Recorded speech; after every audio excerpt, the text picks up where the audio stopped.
네, 안녕하세요. 현대제철 사후 여러분. 저는 한국투자증권 GWM 자산승계연구소 이경수라고 합니다.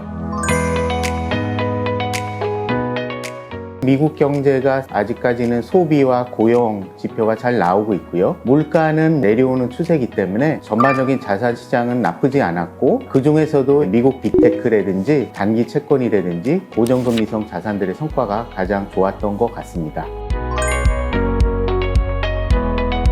미국 경제를 가장 중요하게 좀 봐야 될 거라고 생각을 하고 있습니다. 코로나 이후로 미국 정부를 비롯해서 각국 정부가 부양책을 많이 쏟아냈었기 때문에 내년 정도 되면 경기 사이클이 마무리 국면에 접어들 걸로 생각을 하고 있습니다. 그래서 가장 중요한 부분은 과연 경기가 연착륙을 할 거냐, 혹은 이제 경착륙으로 이제 귀결될 거냐, 그것이 가장 중요하다고 생각을 하는데요. 최근에 보면 글로벌 자산 시장이 굉장히 급등을 하고 있는데, 만에 하나 연착륙이 아니라 경착륙으로 빠져들게 된다면 자산 시장의 어떤 충격은 좀 클 수도 있겠다라고 생각을 하고 있습니다. 일단 내년만 놓고 보면 경기는 좀 둔화가 되고 오히려 물가가 오르기보다는 좀 내려올 거라고 생각을 하고 있습니다.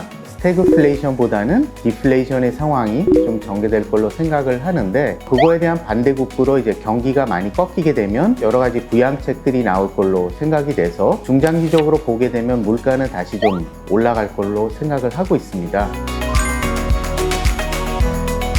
작년 이후부터 금리는 올라가고 있었잖아요. 금리가 높아질 때는 단기채라든지 예금과 같은 고정금리성 자산을 하는 게 맞고요. 근데 요즘과 같이 금리도 피크를 치고 이제는 내려올 거란 기대가 있을 때는 조금 더 만기가 긴 채권을 하는 겁니다. 장기 채권의 경우는 시세 차익이 또 생기거든요. 그래서 그게 가장 유망한 자산이 되는 거고요. 그 다음에 이제 경기 사이클이 끝나가면서 금리 인하를 본격적으로 하게 되는 국면에서는 주식, 부동산, 원자재 이런 자산들은 금리가 본격적으로 내릴 때, 그때부터 이제 비중을 늘리는 그런 자산들이라고 보시면 될 것 같습니다. 가장 중요한 변수는 금리이기 때문에 지금 포트폴리오는 단기 채권, 예금과 같은 고정금리 자산 한 3분의 1, 그 다음에 장기 채권 3분의 1, 주식과 같은 자산 3분의 1 정도로 구성을 해주시면 공격과 방어도 될 수 있겠다라고 보고 있고요. 그게 금리 국면별로 메인 투자 자산이다라고 이해하시면 될 것 같습니다. 신혼부부 모은 돈은 단돈 8천만 원. 지금이라면 내 집을 산다, 안 산다? 산다. 두 가지 조건이 있는데요. 첫 번째는 입지가 중요하고요. 두 번째로는 금리가 좀 내리고 있어야 됩니다. 코로나 때 넣어둔 테슬라 주식, 좀처럼 원금 회복이 되지 않는데 팔고 다른 주식 산다.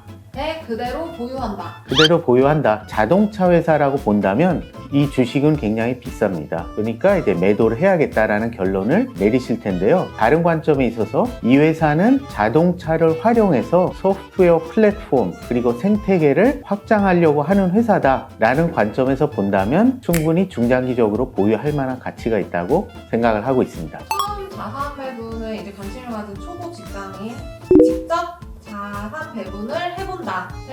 편한 자산 배분 ETF를 활용한다. 직접 해본다. 아직 젊기 때문에 자신 있게 좀 투자해보는 그런 경험도 있으면 좋을 것 같고, 그리고 충분히 어느 정도 시간을 좀 내서 한다면 간접 투자보다는 조금 더 좋은 성과를 거둘 수 있지 않겠느냐, 그렇게 생각을 하고 있습니다. 20대 사회초년생 55살까지 탈 수 있는 직장인 개인연금 지금부터 가입한다. 아니 조금 있다 가입한다. 무조건 가입합니다. 젊었을 때는 저축하는 습관도 일단 만들어 볼 필요가 있고요. 그 다음에 개인연금이라든지 이런 절세 상품을 통해서 혜택을 볼 수 있기 때문에 저는 적극 추천합니다. 연말정산 절세 상품, 나라면 이 상품에 주력한다.